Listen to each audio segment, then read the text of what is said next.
Hello, Prime Minister Netanyahu. Thank you very much for agreeing to talk to me tonight. I've been reading your book, your new book, Bibi, My Story, and it weaves an interesting personal tale, familial tale, and political cultural tale all together. And there is one particular element of it I wanted to begin discussing with you that's, I think, of broad interest.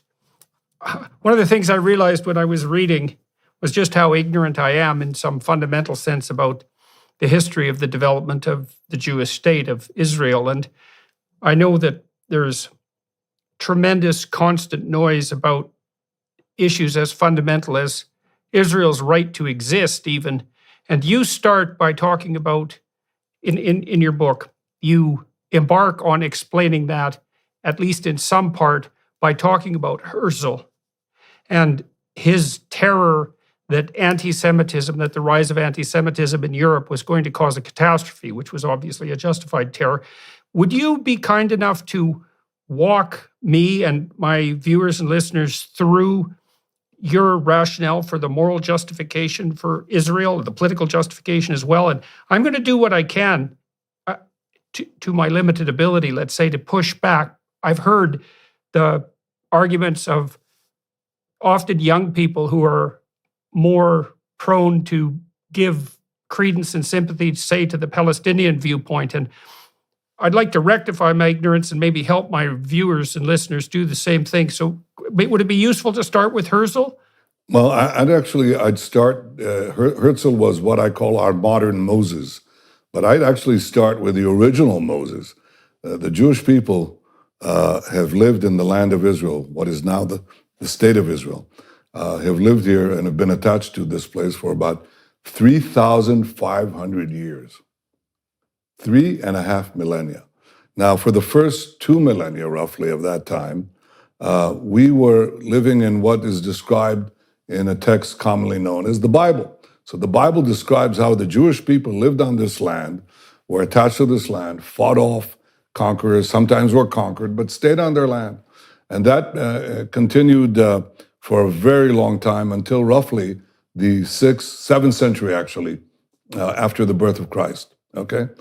For roughly 2,000 years. We were conquered by the Romans, we were conquered by the Byzantines. They did a lot of bad things to us, but they didn't really exile us, contrary to what people think, okay? The loss of our land actually occurred when the Arab conquest took place in the 7th century.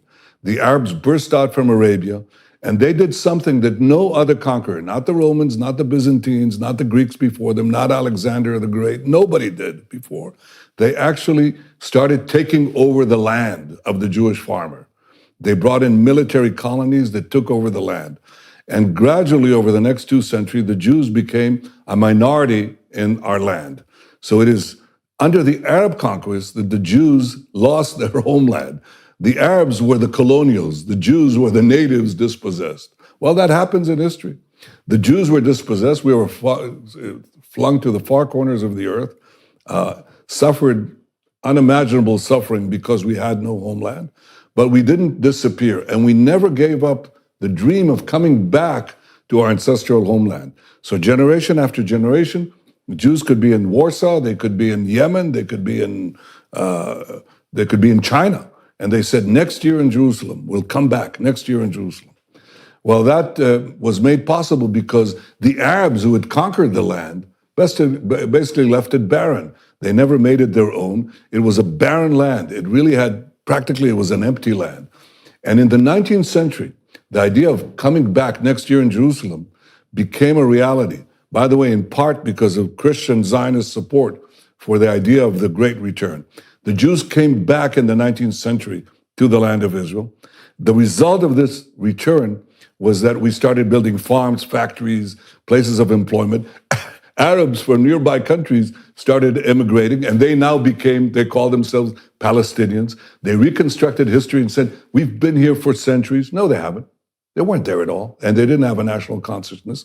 We came back, made it our land, and we said, okay, we now will live together.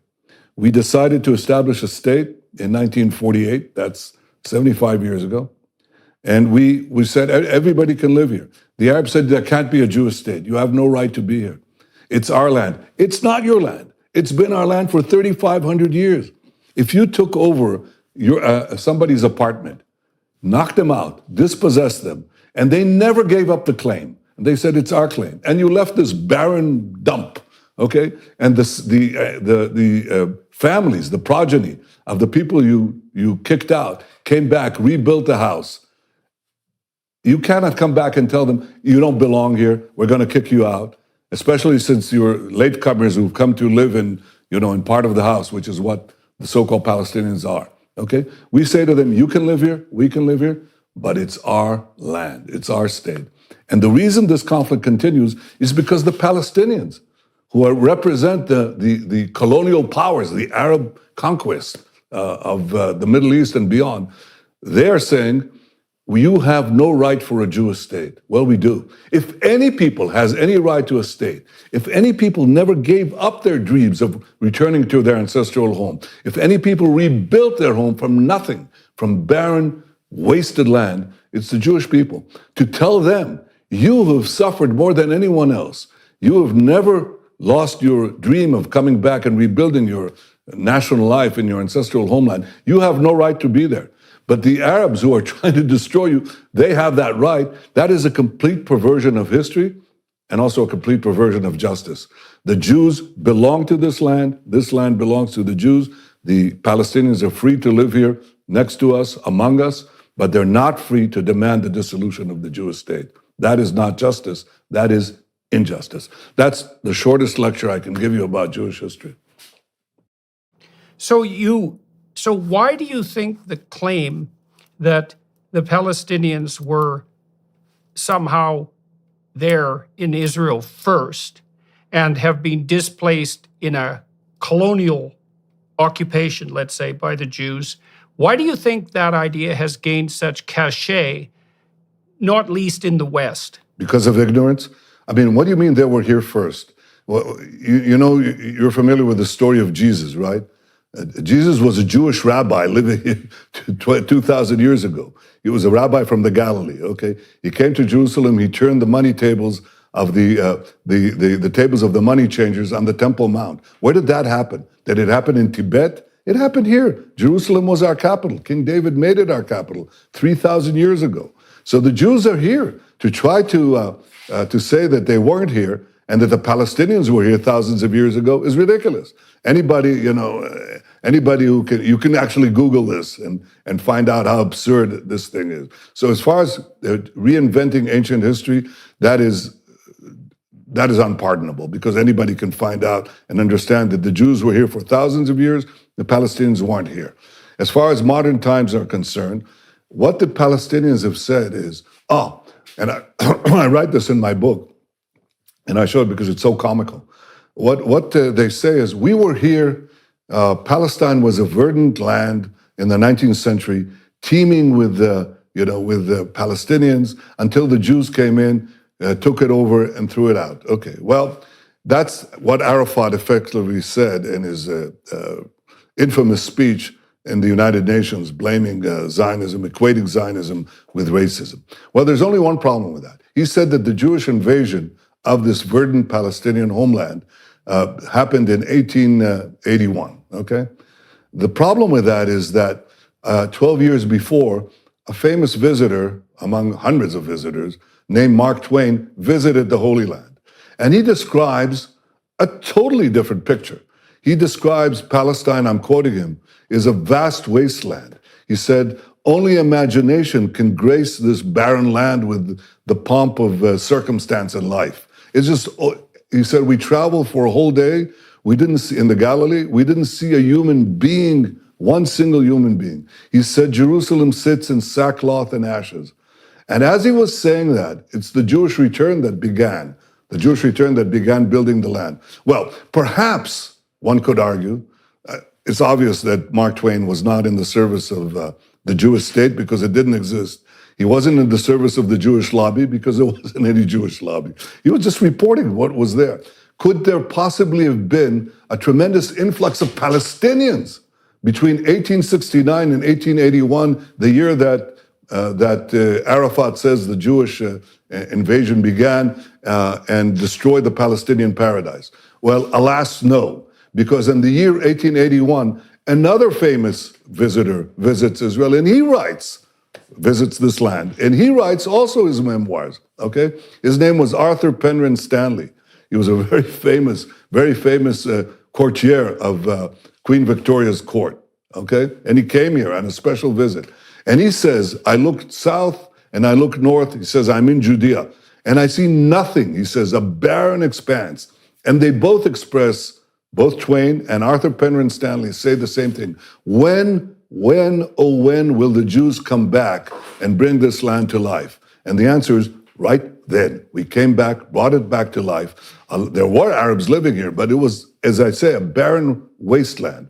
But Arabs began to immigrate naturally because we created a rise in the standard of living that attracted Arabs from neighboring states. Those Arabs are now the descendants of those Arabs who migrated as a result of the Jewish return. Many of them now are considered Palestinians. So what I'm saying, and I'm saying this to you, Jordan, and to your audience, there has been a complete fabrication of history. It's the biggest lie of the big lies that have permeated the 20th century and the 21st century, is to say that the Arabs were here before, that is, the Palestinians were here before the Jews, when we were here for thousands of years, that we are the colonials, when in fact it was the Arabs who were the colonials who dispossessed the original natives, and that is the Jews, that we came back to this land that was laid barren by the Arab conquest, brought it back to life, and allowed Arab immigration, what we call now Palestinian immigration, to come back in. And now they say to us, in unimaginable chutzpah, they say, you don't belong here. They recreate ancient history, they recreate modern history, and this is a lot of hokum. It's ridiculous. It's absurd. Well, some of it also seems to be, I would say, technically speaking, something like a time frame problem, right? I mean, you said the Arabs came in the 7th century, and that's a long time ago. And so from the 7th century to now, you might think of that as being a time frame long enough to allow for a valid claim of sovereignty ownership.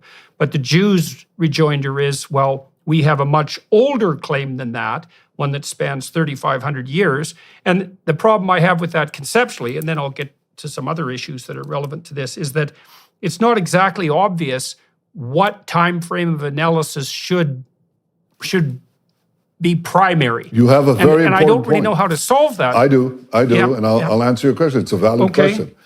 If the Arabs, having conquered the land in the 7th century and dispossessed the Jews over the next 2 centuries, the Jewish farmers kicked them out and so on, if they established a viable state, a viable national identity there and so on, you're right. These things happen in history. You're supplanted by another people, fine. But that's not what happened. The Arab conquerors themselves were replaced by first of all, they did nothing with the land. It's just barren. They actually built one town. Mm-hmm. It's called Ramleh. That's it. Hundreds and hundreds of Jewish biblical sites and hundreds and thousands of new sites that we built. The Arabs built one place, one town called Ramleh. That's it. So they did nothing with the land.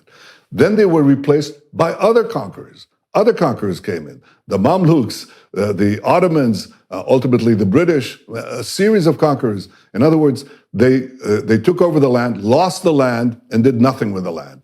So if they had done what you say, if they had created, if that house that we were expelled from was taken over by another people, another family, they built a family there, they had children, grandchildren, they extended the porch, they built a parking garage and so on, it's gone. What can you do? You still have the ability to demand reclamations, compensation and so on. But, tough luck. That happens in history. But that's not what happened.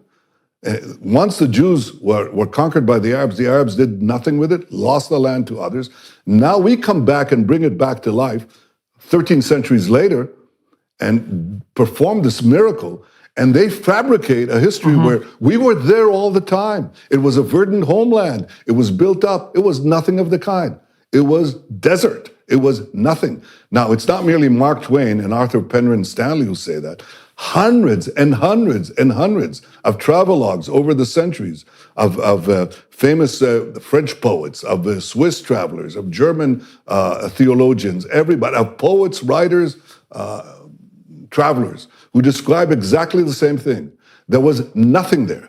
There was no Palestinian state. There were no Palestinians. They didn't even, the Arabs even didn't call themselves that. They were calling themselves parts of southern Syria, whatever.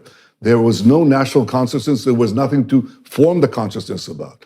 In the 20th century, the Arab world and the Palestinians and their supporters in the West, among the intellectual elites, basically erased history and recreated a fake history that deracinates the Jewish roots that are unparalleled. There is no other story in the history of nations where people fought for so long for their land, for 2,000 years, were dispossessed from it, came back to it, did not kick out an existing population with a national consciousness, rebuilt the land, and now are being told you have no connections to it.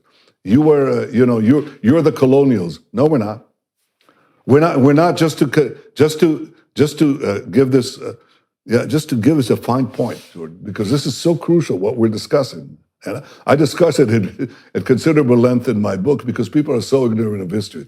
We are not the Belgians in the Congo. We're not the Dutch in Indonesia, okay?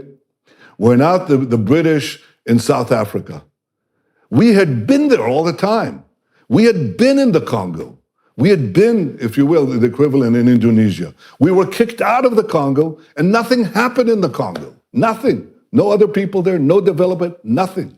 Okay? Now we come back to our land, build it up, enable immigration of Arabs, or now called Palestinians, from neighboring lands, and they tell us, oh, you don't belong here, you dispossessed us.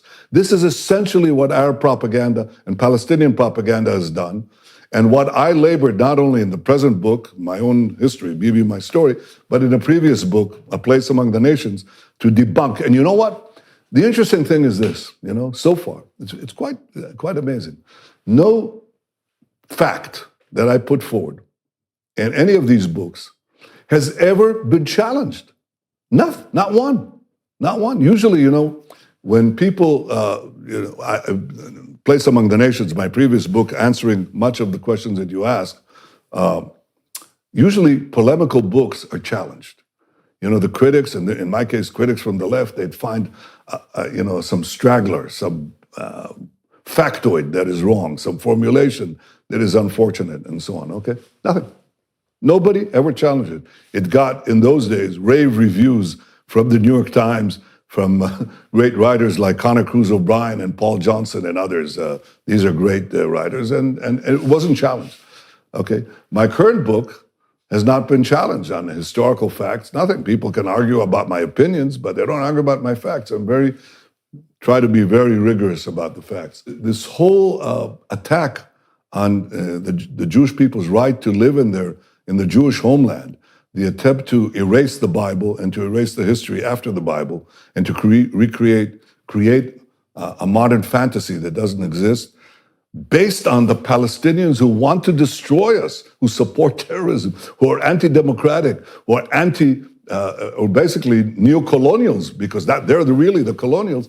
That is something that I think has, it's not merely folly. It has something fundamentally wrong morally, because it is both untrue and unjust.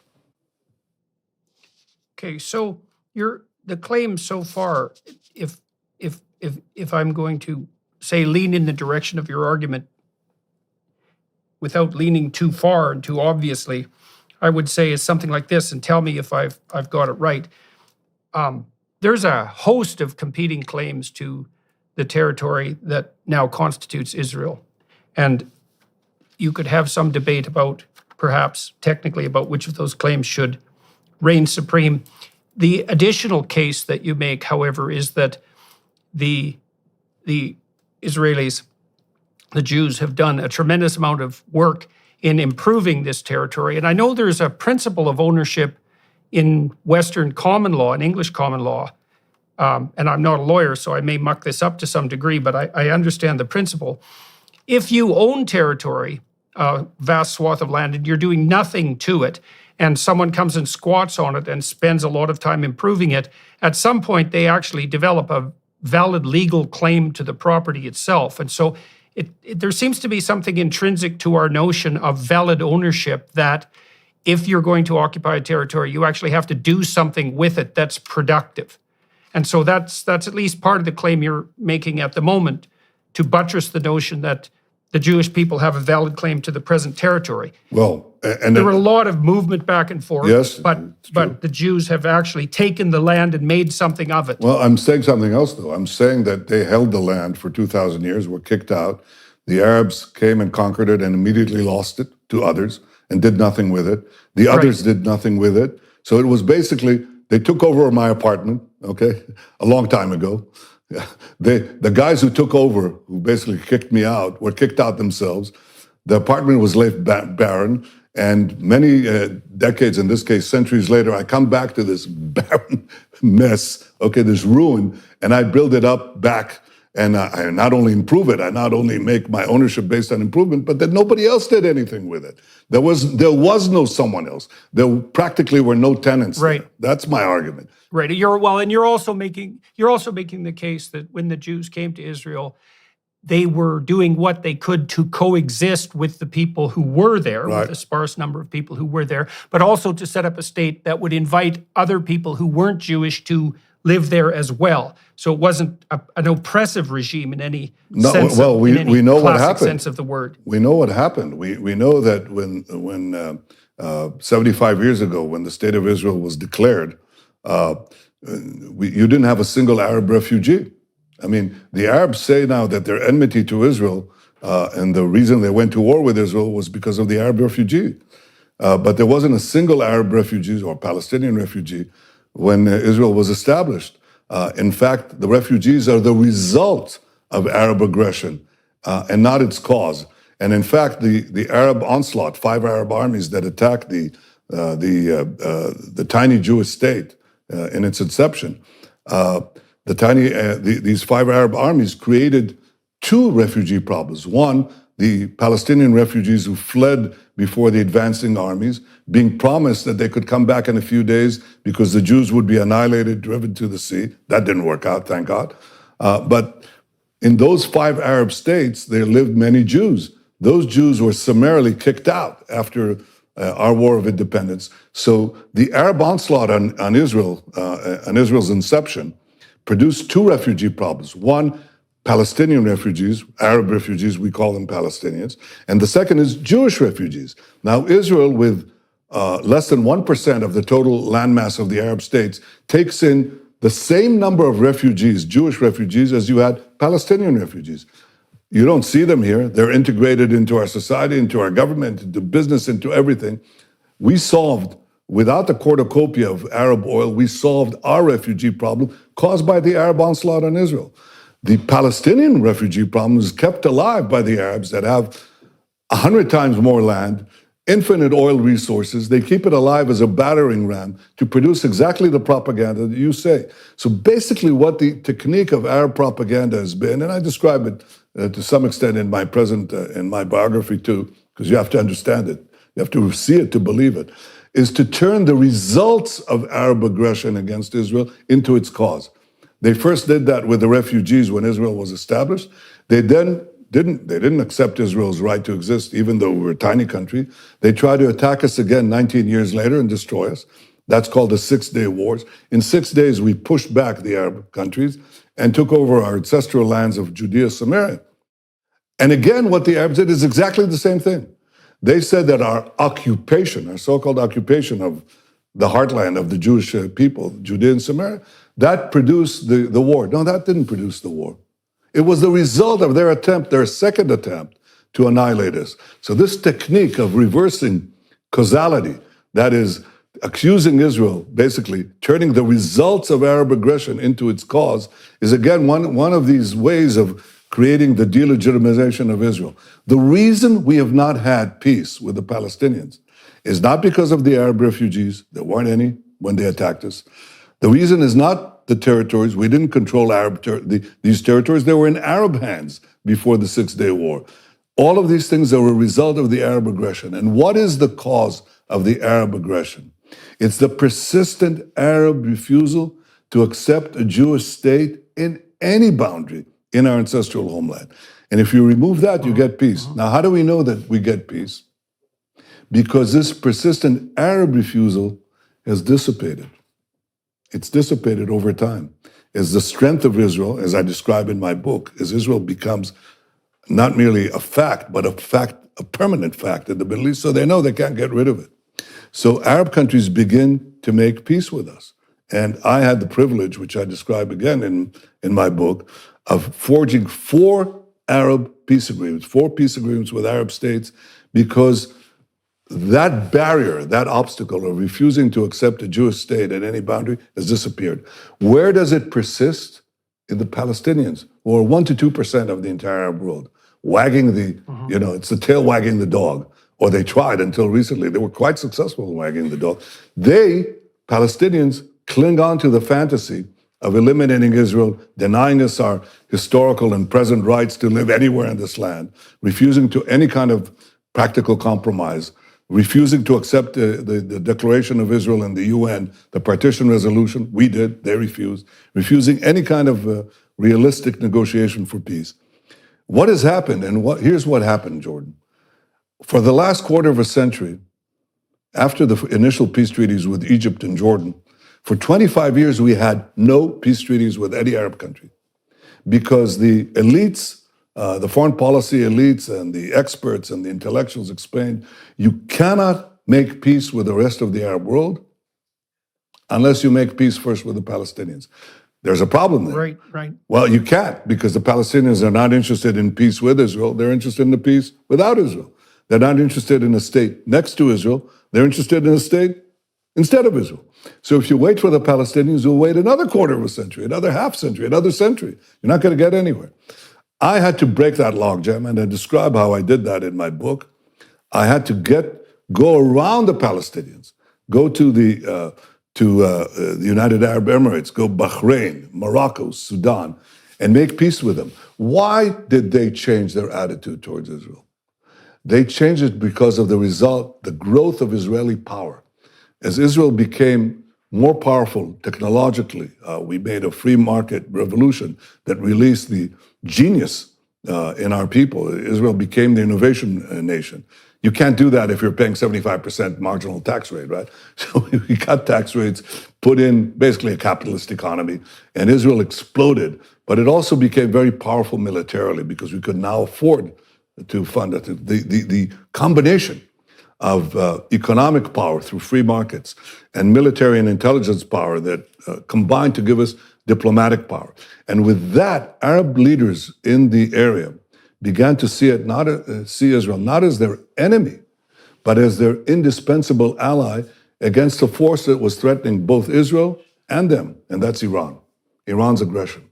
And secondly, they saw the innovation nation that is Israel as a fount of tremendous technology that could better the lives of their people.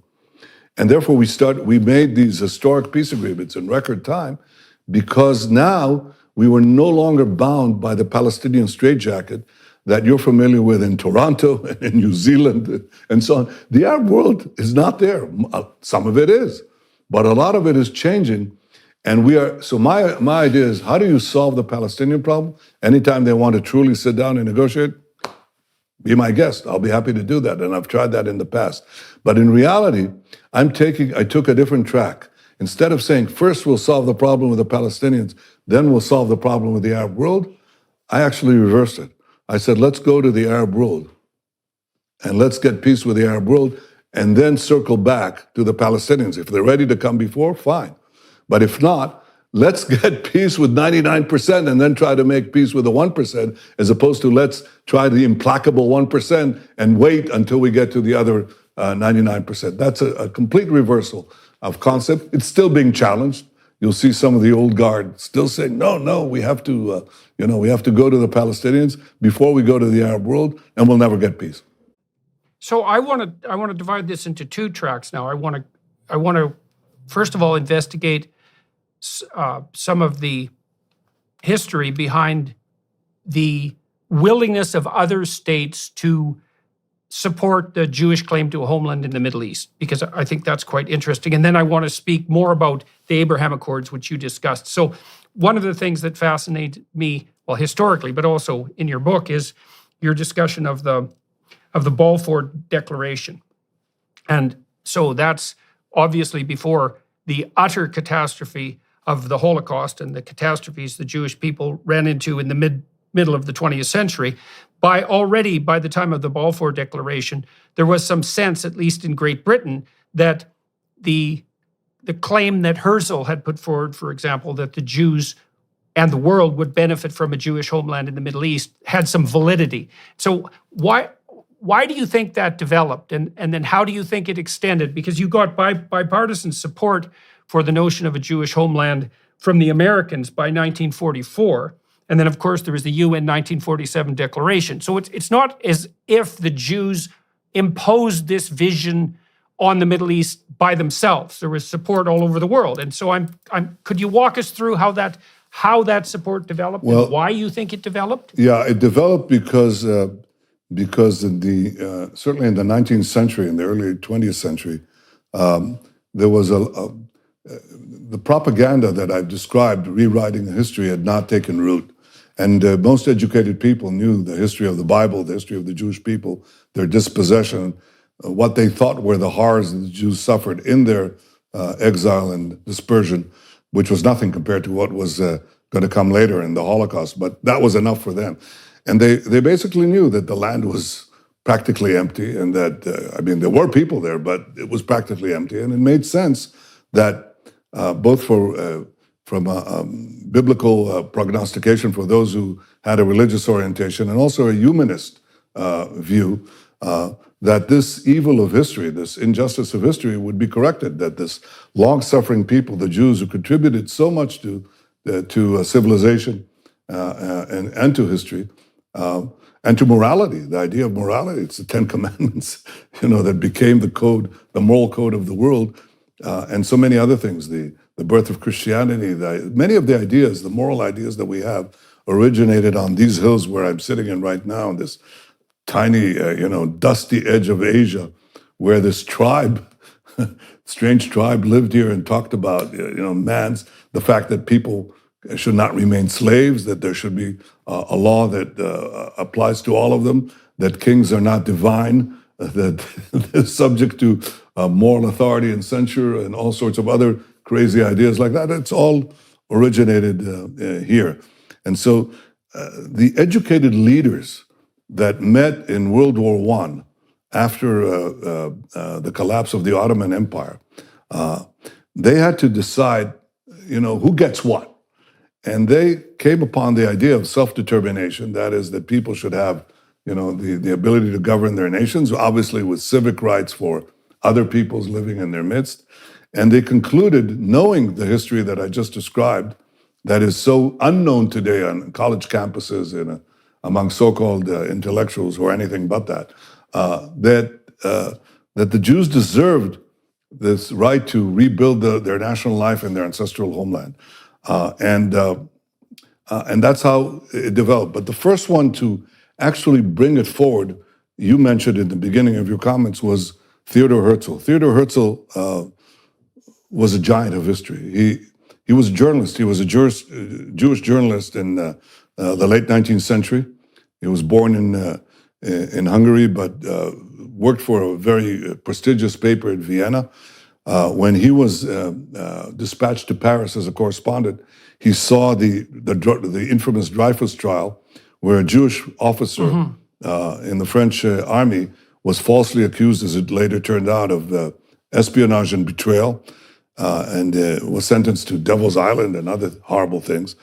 And he said this: if this can happen to the Jews in the apex of Western civilization, then it could happen anywhere. And he predicted that within a few decades, the fires of anti-Semitism would consume the Jews of Europe, that they would be slaughtered. He actually saw that.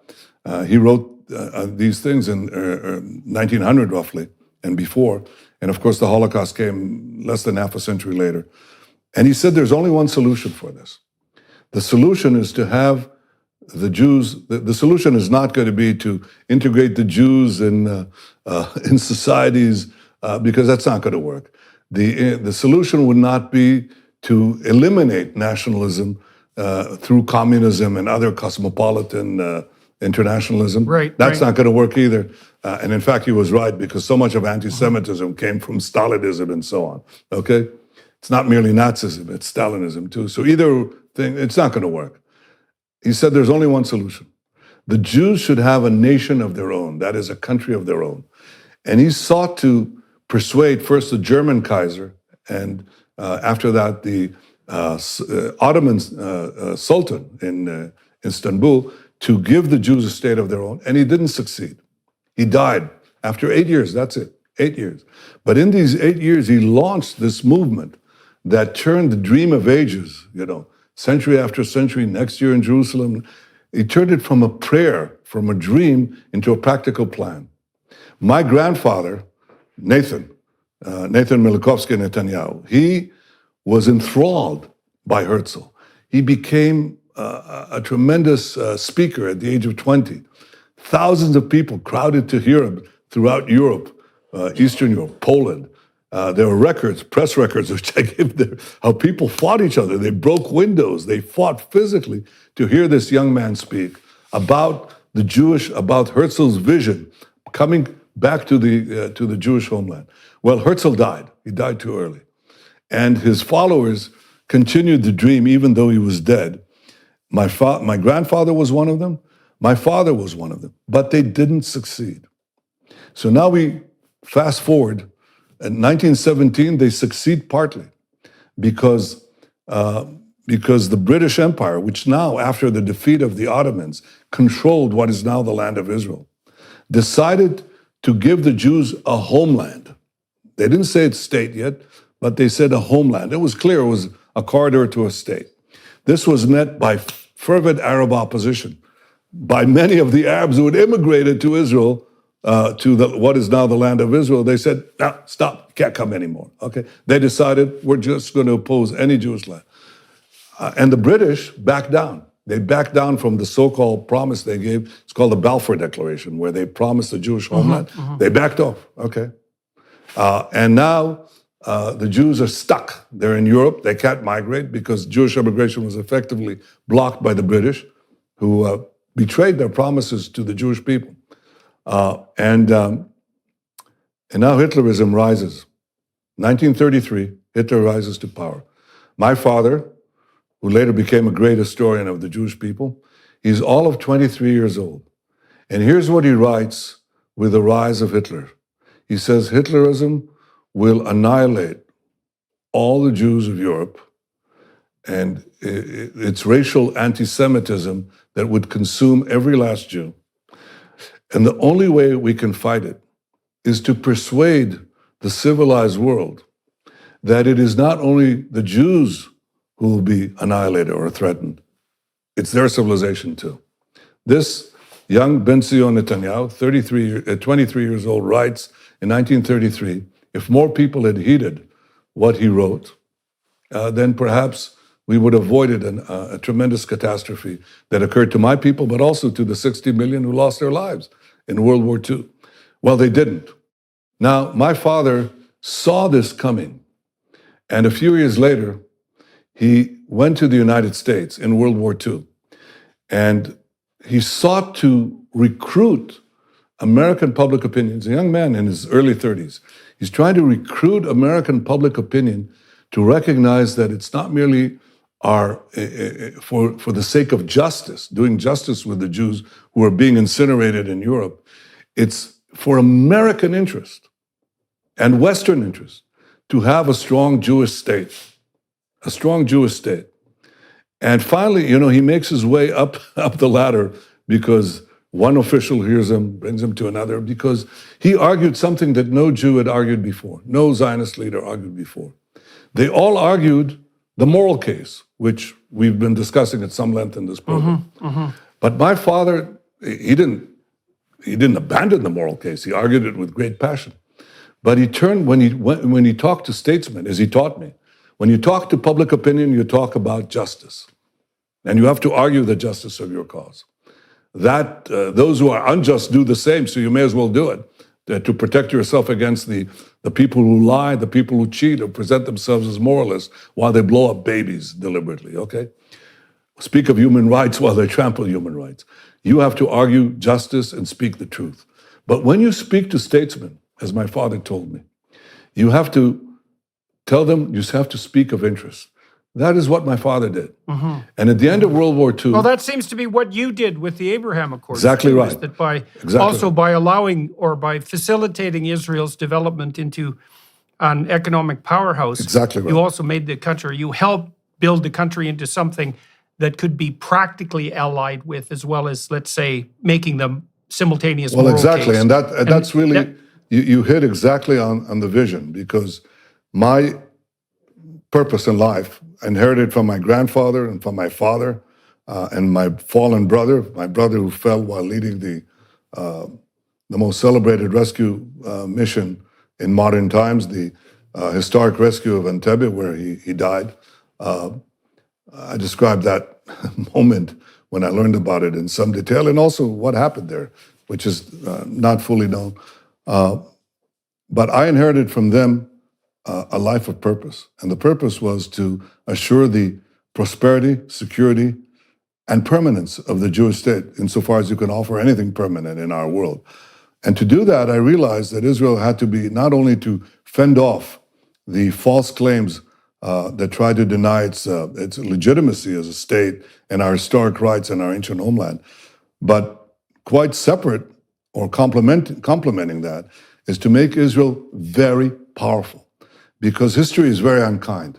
And productive, not just powerful, right? Because the other advantage you had with the Abraham Accords was that you could present Israel as a compelling partner in economic development to Arab states that were actually hungry for a pathway forward out of their unidimensional dependence on oil wealth, for example. Exactly right. When I say powerful, I don't mean militarily powerful, and that's exactly what I point out in the book. And I said, normally, if you ask Israelis before that, what is powerful? Well, powerful means having a strong army. I concluded very early on, having served in the army, I served in a special unit, an elite unit, and I described my brushes with death and clandestine missions and far into beyond the lines of enemy lines, and many firefights that I was in. In one, I nearly drowned in the Suez Canal. In one, I was shot while rescuing, while taking part in a rescue of hostages in a hijacked plane, and so on. So I had intimacy with the military, obviously, because I also served for 5 years in this special unit as a soldier and officer. And it's a big adventure story, as you must have read. But I understood early on that to have military power, you have to pay for all these things. You have to pay for F-35 aircrafts. You have to pay for submarines, for tanks, for drones, for cyber, for intelligence, all very expensive. How are you going to pay for it? Oh, well, in Israel, semi-socialist Israel that I grew up in, it's very obvious. You tax the rich. Well, the problem with that is you don't have enough rich people, and they're all going to leave to other places with lower taxes. So I figured that the way you can actually enable Israel to be strong militarily is you have to make it strong economically. But to make it strong economically, you have to completely overhaul Israel's economic system from semi-socialism to free market capitalism. And I entered public life essentially with that view. And I became first prime minister, then finance minister, and again prime minister. And I led a free market revolution that turned Israel from basically a supplicant to one of the most advanced economies on earth. Just to give you an example, when I was first elected prime minister, Israel was well behind all the Western European economies, certainly the United States and Canada, in terms of per capita income.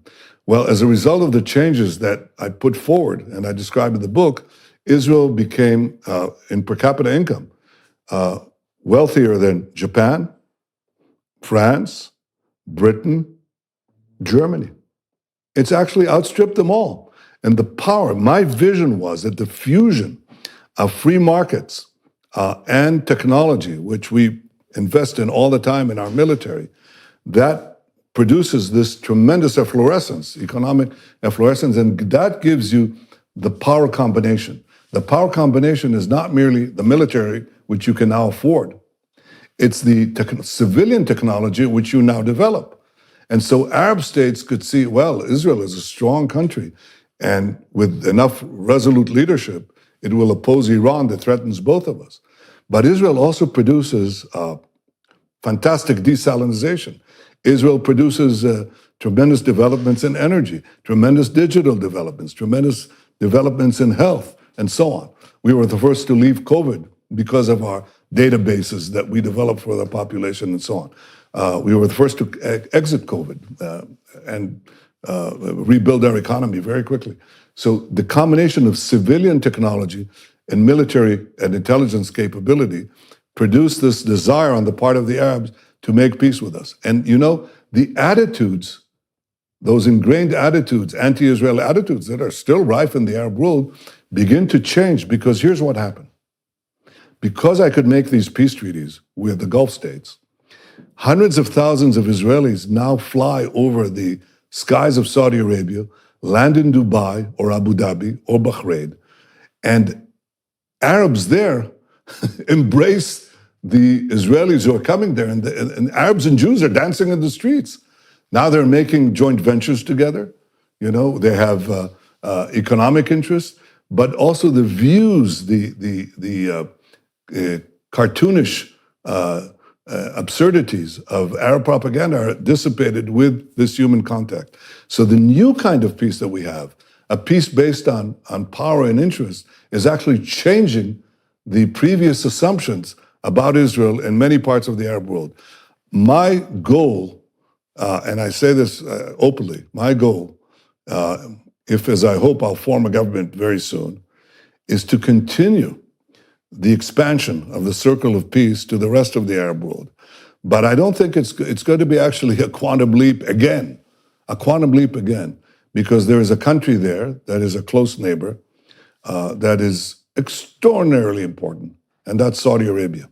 And if I can achieve a Saudi-Israeli peace, we will be well on the route of ending the Arab-Israeli conflict, and we'll be left with the Palestinian-Israeli conflict. But it will be a lot more manageable, and we will have changed history. The idea is peace through strength. It's an old idea. I didn't invent it. But the strength that I'm talking about is the combination of economic, military, and diplomatic strength. I call it the three pillars of peace. Could you walk us through what you did on the economic front? I have two questions there. What did you do on the economic front to move Israel from relatively far left-leaning socialist state to a free market economy? So I'd like to know the details. And second, why do you think that, given the radical success of your free market maneuvers, that the more socialist vision was so attractive to Israelis for such a long period of time? So let's start with the first one. So tell us what you did on the economic front to allow for the emergence of this Silicon Valley-like miracle in Israel that's unfolded over the last, about 15 years, something like that? 20 years, yes, exactly 20 years. 20 years. Well, the first thing I did was, if I can borrow a phrase from the Clintonites, never let a good crisis go to waste. We had a tremendous economic crisis when I took over as finance minister in 2003, horrible things. And the country was still along semi-socialist lines. And I decided, and most people thought it was because of the collapse of the dot-com markets, if you remember that, which it was, but it was a tiny factor of it. It wasn't a really important one. Or they thought it was because we had terrorist attacks, which was also part of it. But I thought it was a structural problem. Why were we, before the dot-com collapse, before this or that explosion of terrorism, why were we, a gifted people, people with a pretty good educational system, how come we were trailing all the countries of Western Europe? And the idea was, well, education is enough. If we have good education, we'll get well. That's hogwash. I mean, the Soviet Union had tremendous education. And they had tremendous mathematicians, tremendous physicists, tremendous metallurgists. They were dirt poor. And yet when any one of these people was put on a plane and someone managed to smuggle himself to Palo Alto, they were producing wealth within days because you had a free market there. So technology by itself doesn't produce wealth. Free markets and technology, free markets do produce wealth, but free markets with technology produce unbelievable spurts of growth and wealth. And that was my vision for Israel. I had this crisis now, and I said, in a crisis, I could do imponderable things. I could do things which were never accepted. So what I did was, I spent, first of all, I was told by my advisors, having been prime minister before, and now being a prime minister in Sharon's government, they said, who was in his 70s, they said, look, if you want to be prime minister again, whatever you do, don't take on the finance ministry because you'll have to cut budgets, you'll have to do horrible things, and you'll never be prime minister again. And I said, well, what do I want to be prime minister for? It's to push back the Iranian threat, including their quest for nuclear weapons, and to liberate the Israeli marketplace, so the Israeli economy. So if I achieve at least one of those goals, that's a pretty good thing. They said, okay, but remember, you'll never be prime minister again. This is 20 years ago, okay? I became finance minister. Used the crisis. After 3 weeks of working 20-hour days, I put forward my vision to Israel, which answers your question. I said, I fell back on a vision because people were living, exactly as you say, in semi-socialist Israel. They were awash with false economics, basically saying, divide the pie, don't increase the pie, okay? That was basically what they all grew up with, and unless you get mugged by reality, it's very hard to change it. But we were being mugged by economic reality again and again and again, and we didn't change it. Now comes my opportunity. 3 weeks into my taking up the finance ministry, I give a press conference. And I fell back on my first day in the military, in basic training. It's a long line. The company's put in a long line on a big square, and the commander points to me, and he says, you, Netanyahu, look to your right. Put the man on your right on your shoulder. I did. He then looks at the next guy, puts the guy on his right, on his shoulder, and so on. Well, I had a pretty big guy on my shoulders because the commander blows the whistle. Barely took a few steps together. This is a race. It's called the elephant race. The guy at the bottom is the elephant. The guy at the top rides the elephant. The next guy was the smallest guy in the platoon in the company, and he had the biggest guy on his shoulder. He collapsed on the spot. The third guy was a big guy, and he had a relatively small guy, and he shot off like a rocket and took the race. And I said to the Israeli public, all national economies are pairs of a private sector, of a public sector sitting on the shoulders of a private sector. The private sector is the one that produces the wealth, or most of it, okay? The added value in the economy. And in our case, the public sector became too big and we were about to collapse. We were about to collapse like the guy next to me. So here's what we're gonna do. We're gonna put the fat man, this became known as the fat man, thin man example, and taxi cab drivers and comics spoke about it. It actually went into the Israeli cycle. Mm-hmm. If you ask people now in Israel, fat man, thin man, they know what I'm talking about. The fat man at the top, okay, we're going to put on a strict diet. Very hard to do politically. You're going to cut government budgets, okay? And the thin man at the bottom, we're going to put a lot of lungs, a lot of oxygen in his lungs. And what is oxygen? Well, many things. But number one, number two, and number three is low taxes, low taxes, low taxes, because that's why people risk, that's why they work, that's why, because they don't want to pay it to the fat man at the top, they want to have it themselves. And once we have that, we have to, the guy can race forward, right? Run forward and take the race compared to other economies. Well, not true, because as he begins to run, he hits a ditch, and then he hits a wall, and then he hits a fence, and these are called barriers to competition. We have to deregulate the excessive regulation that semi-socialist Israel had, and still has to some extent, but we've done a lot there. So it's three things: compress the fat man, lower taxes, and do other things to make business very attractive and easy, and remove barriers to competition. And frankly, that's what I did. I don't describe the 80 or so major reforms that we did, but I did them in a crisis. And the reason I could get away with it in a crisis is because, things were so bad, they were so bad that they'll let you do it. But I paid heavily, and I almost disappeared from politics. When I later ran for, as the leader of Likud, my party compressed to 10% of the Knesset. That's it. Right now, we're the biggest party. But I was merely destroyed. So my advisors who told me, don't take the finance ministry, weren't that wrong. I was declared dead. Having survived several brushes with death as a commando soldier, I now survived a brush with death politically. So I was eulogized. People said Netanyahu did great things in the economy, but he's dead. He's down to 12 seats out of 120 in our parliament. It's finished. Thank you for what you did. Go away. Okay? I recovered from that. And I was reelected. So why did you pay the price? Like what?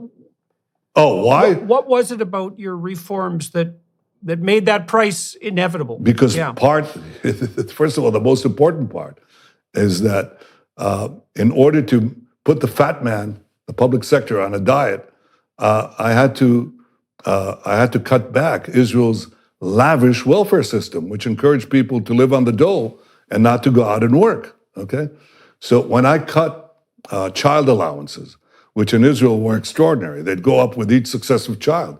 So by the time you got to the sixth child, and you had, like the Bedouins in the Negev, they had 60 children from multiple wives. They could drive the BMW Jeep as their second car in the sands of the Negev. I mean, and this was leading to demographic and economic collapse, okay? And the same thing was happening in other sectors, the ultra-Orthodox community and so on. They didn't work, they just had a lot of children, which the others, the private sector had to pay for. And when you cut that, well, Jordan, I can tell you, you don't become very popular, okay? It's not cutting government. Well, there's a lot of short-term pain there, eh? There's short-term immediate pain that's concrete for a lot of people when you cut. And if the benefits only kick in the medium to long term, then you have obviously a problem of emotion. Well, I'd the liken cost it is to up front and the benefits later. You're absolutely right, and you have to be prepared for that. That's what leaders do. If you want to lead, you have to have a purpose, and your purpose has to be beyond yourself, and you have to be ready to shed political blood, your own. You have to be ready. Otherwise, you can't lead. Otherwise, it's meaningless. You're always looking at the polls. You're always looking. Do you have a vision of what to do? I had a clear vision, and I wanted to make Israel a power among the nations. And the things, and I paid for it, and I nearly died politically. In fact, I was eulogized twice because you got to realize that I checked. Somebody showed me the statistics the other day. So I'm the longest-serving prime minister of Israel, 15 years, and in a year, if I, as I anticipated, will form a government in a few days, in a year's time, I would be the longest-serving leader of a democratic country in the last half century. But I'm already beating the odds in a different way, because a lot of people came back once from political death. That's happened. Winston Churchill is an example. Yitzhak Rabin of Israel, the late Yitzhak Rabin was another example, and you can find them in other places. Not that often, but you can find them. But the last time somebody came back twice, to do a comeback twice, was 75 years ago, 3/4 of a century ago. And the reason that's happened is because you're quite right. If you're able to survive political death, then people appreciate what it is you did for the country and for them. Even though, you could be swept by tremendous hostile press, as in the case in Israel, but you can overcome that. And in Israel's case, in my case, in the story of my life as I describe it, it was to bring into effect this vision of Israel, of a powerful state that has this tremendously creative economy, along with a powerful military, opening the door to peace with its neighbors, and also fighting what is a global threat. Iran with nuclear weapons and intercontinental ballistic missiles that can reach Canada and the United States and anywhere is a threat to all of humanity. And by protecting Israel, by fending them off, I of course protect Israel, but I think we protect the larger international community. People appreciate that. That's why I'm sitting with you a few days before I expect to go back into office, because we can have this free-ranging conversation now. I can talk about my book, which I unabashedly am trying to plug in this conversation, and I urge you to read it for two reasons. One, as you say, to understand better the history of the Jewish state, the Jewish national movement, Zionism, that led it, the reality of the Middle East and how it's changing, by the way, for the better, the threat of Iran, all of these things, and my contacts with the successive American presidents who are very different from one another, and I've had to deal with quite a few of them, and it's an interesting story. But I think beyond that, I think it's to live a life of purpose. Okay, well, you had to be guided by and have faith in principles that were outside of short-term advantage in order to do what you did. And that's the story that you lay out in your book, and that seems to be in accordance with the facts on the ground. When you, in your political experience, no doubt you've dealt with political leaders who have a vision and who are abiding by principles, and then you have dealt with political leaders who don't. And one of the questions I have for you as a consequence is, what is it that you think that the leaders who aren't guided by principle and vision, what is it that they're pursuing? And in your experience, is that more common on the political front than guidance by vision and principle? In general, yes, it's more common. And that's why people don't have high respect for politicians. They speak of principle, but they're usually interested in personal power. For me, power by itself is meaningless. Power for what? I mean, I can make a better living outside. Well, that's what I'm asking. Yeah. Well, that's exactly what I'm asking. I don't understand the drive for power, so to speak, or authority or influence outside of the realm of guiding principle, because like if it's just a shallow hedonism, let's say, or a desire for acclaim, I would think also there's easier and more productive ways of pursuing that. I certainly agree with you. You're right, because Israeli politics isn't exactly a walk in the woods. I mean, or a rose garden. It's very cruel. And my family and myself were subjected to incredible calumny and slanders and lies. It's horrible. So unless you have an overriding purpose, there's no point. To come back twice from political death, to have been eulogized, usually unfavorably, you don't come back for the perks of power, which are absurd anyway. I mean, anybody who can earn a living will do better than what heads of state get in the Western world. They're forced into it's nothing. I mean, believe me, you get better accommodations when you're in the private sector. So that's not the reason. For me, right. As I said, I've lived a life of purpose to revamp, to assure Israel's permanence. My father and my grandfather worked very hard, labored very hard to assure that the Jewish people would come back, would have a state. And I worked very hard to assure that they'd keep a state and that state would become a power among the nations. By the way, the University of Pennsylvania has this annual poll in which they asked 17,000 opinion leaders in, I think, 20 countries to rank the powers of the world. And in the decade that I led Israel, between 2010 to 2020, Israel was consistently ranked as the 8th power in the world. Now you got to understand, we're 1/10 of 1% of the population of the world. You know, we're going to reach 10 million soon. Ahead of us are countries with billion people, hundreds of millions of people, tens of millions of people, and below us the same. But we stand out, this tiny, tiny country.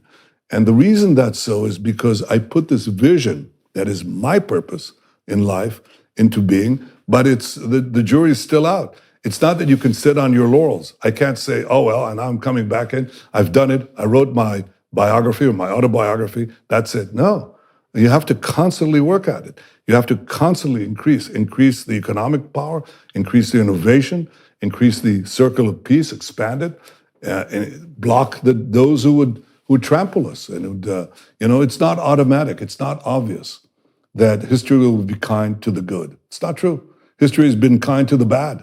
History has been kind to the worst people. I mean, Genghis Khan ruled a good chunk of the world for over a century and created horrible, terrible horrors. The Roman Empire, you could judge it this way or that way, but they ruled through the force of arms and subjugation for centuries, okay? The history, Martin Luther King said the arc of history bends towards justice. Maybe so. But that arc is very brittle, and it could be broken by the darkest forces. And there's lots of variability. Lots of variabilities. And right now, the darkest force in our immediate vicinity is this horrible regime in Tehran, in Iran, that everybody can see its horrors, what it's doing to those incredibly brave men, incredibly brave women who are dying on the streets there. And that, if I say that the arc of history will bend towards catastrophe, if these ayatollahs, these thugs, these theological thugs would have nuclear weapons and the means to deliver them to every part of the earth. So I've made it my life's mission, so far successful, to prevent them from having that. But it's an ongoing thing. The jury is still out. There are many things. It's not guaranteed. Right. Well, part of the reason you were able to offer something attractive to the Arab countries with whom you signed a peace accord was because you had something to offer, as you mentioned before, in relationship to Iran. And so let's talk about the Abraham Accords a bit more. Now, you're going to be moving back into office in the upcoming weeks in all likelihood, and you indicated your continuing interest, for obvious reasons, in expanding the Abraham Accords, and you mentioned Saudi Arabia. Can you explain a little bit about your vision of the most likely pathway forward on the Abraham Accord front? Are the Saudis next to sign, so to speak? Is that beckoning on the horizon? I can't speak for them, but and the Saudis are tremendously important. I think it should be understood. It's not just another country that would be added to the roster of peace. This is by far the most significant and influential Arab country, although there are some remarkable examples of achievement in the United Arab Emirates and other places in the Arab world. But the Saudis undoubtedly are in a category of their own. And yes, I would like to have peace with them, certainly begin with normalization. But you have to, the answer is, will they be there? First of all, where are they? This is an interesting question. There's no way that we would have been able to achieve the peace accords, the normalization accords with the Emirates and Bahrain without tacit Saudi approval. There's also no way that we could fly above the skies of Saudi Arabia without Saudi approval. There's no way that I could speak the other day, as I did, when the elections results were known, with my Saudi friend, Muhammad Saud. He's I call it the Likud branch manager. He speaks on Saudi internet, okay? And he congratulates me, and he says, Bibi, we're for you. He speaks Hebrew, by the way. We're for you. He visited Israel. There's no way that this is done without approval. Why did this change take place? And that could be an indication of where we go from here.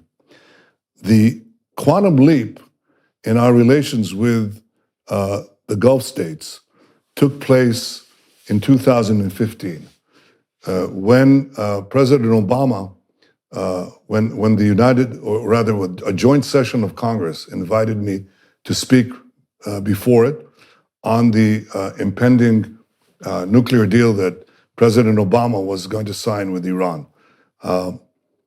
Even though I knew that I couldn't reverse it, I couldn't get 2/3 majority in the Congress to resist it, I thought I could get a majority to oppose it, and I did, consisting not only of Republicans, but quite a few Democrats. But I knew I couldn't get 2/3. I can't get 2/3 in our Knesset, in our parliament. I certainly couldn't get it in the American Congress, but I went to speak there. And I spoke.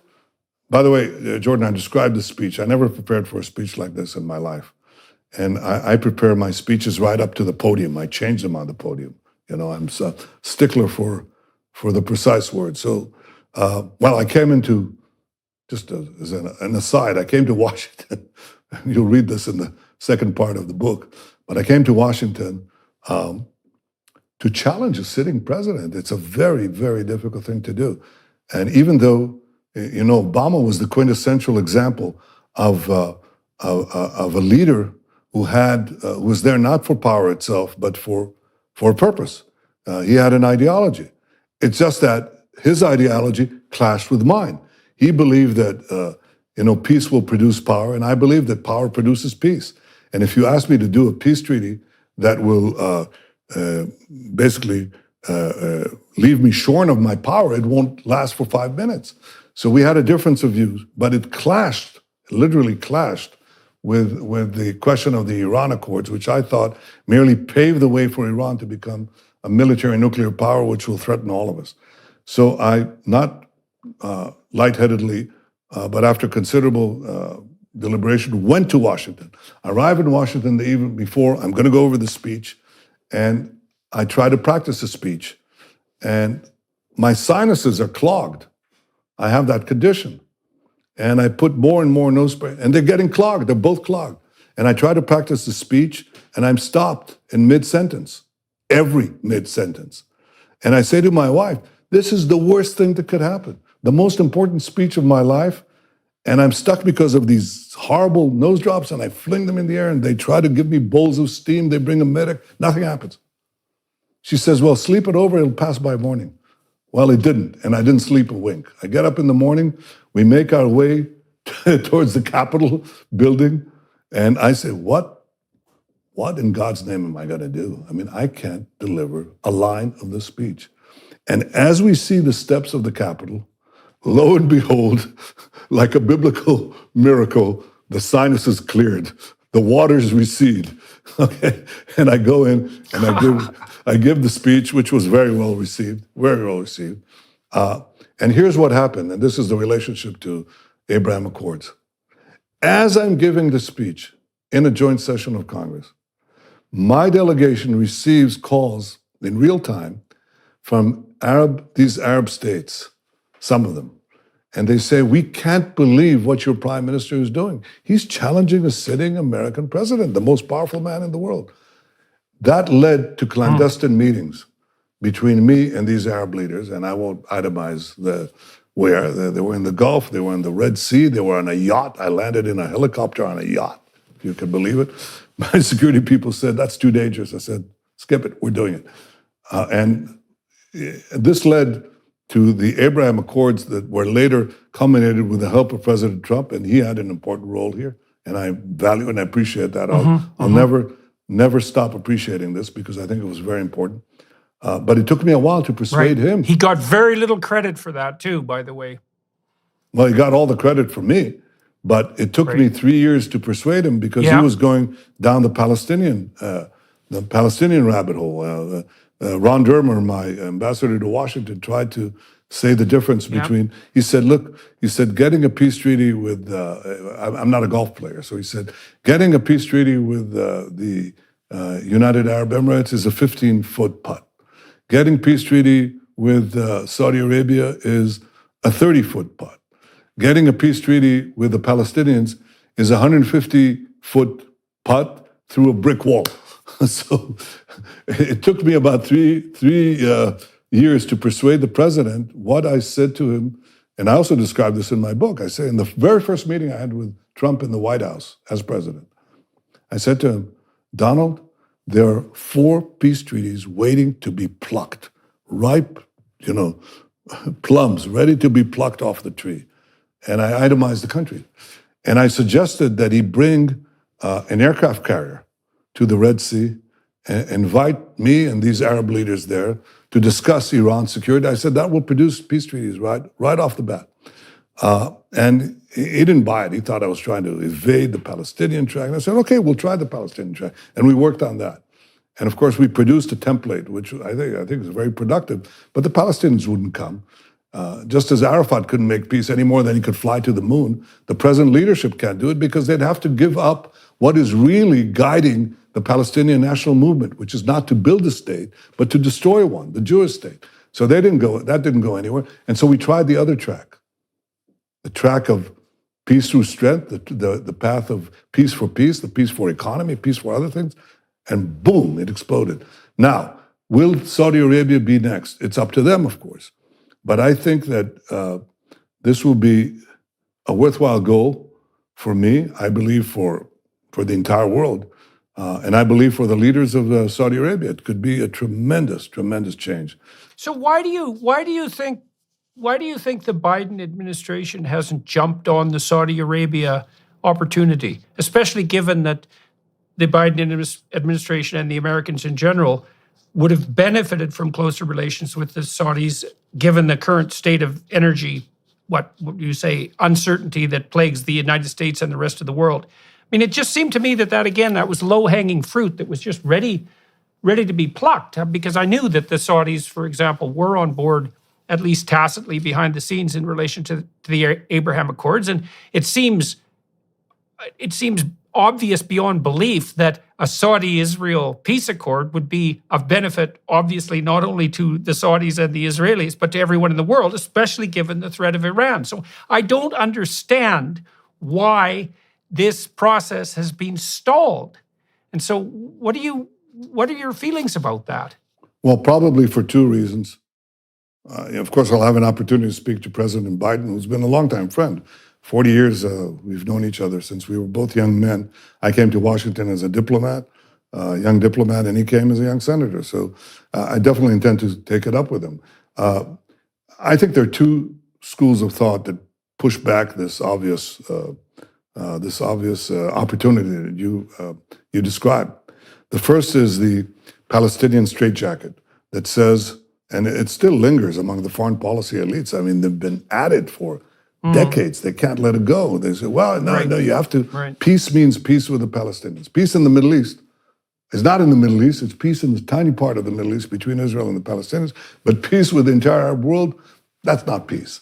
Or you can't get to it before you get through the 150-foot putt through the iron wall, which means you'll never get to it. Right. So that's the lingering thing among the foreign policy elites. May be changing because the Abraham Accords sort of started shaking people up to see that there are other opportunities, broader opportunities for peace than they ever imagined.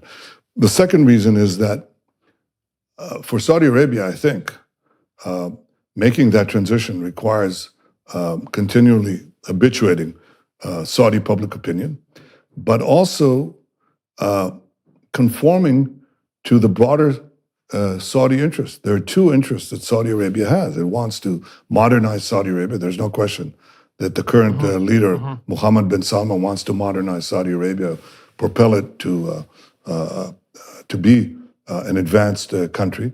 Doesn't mean democratic country, not in the way that we think, but look at the United Arab Emirates, or look at Singapore for that matter. They're not exactly European-style, Luxembourg-style democracies, okay? But they have degrees of freedom in the economy and the life of the people that is obviously very different from what you have in Iraq or Syria. It's a different thing altogether, okay? So I'm sure that they want to go there, but that he would want to go there. But for the Saudi leadership to go there, they would have to, I think, be assured that their national interests, and especially their national security interests, are protected. And that requires a certain flexibility on the part of those who want them to take this move. I'm talking about the United States. So it may be that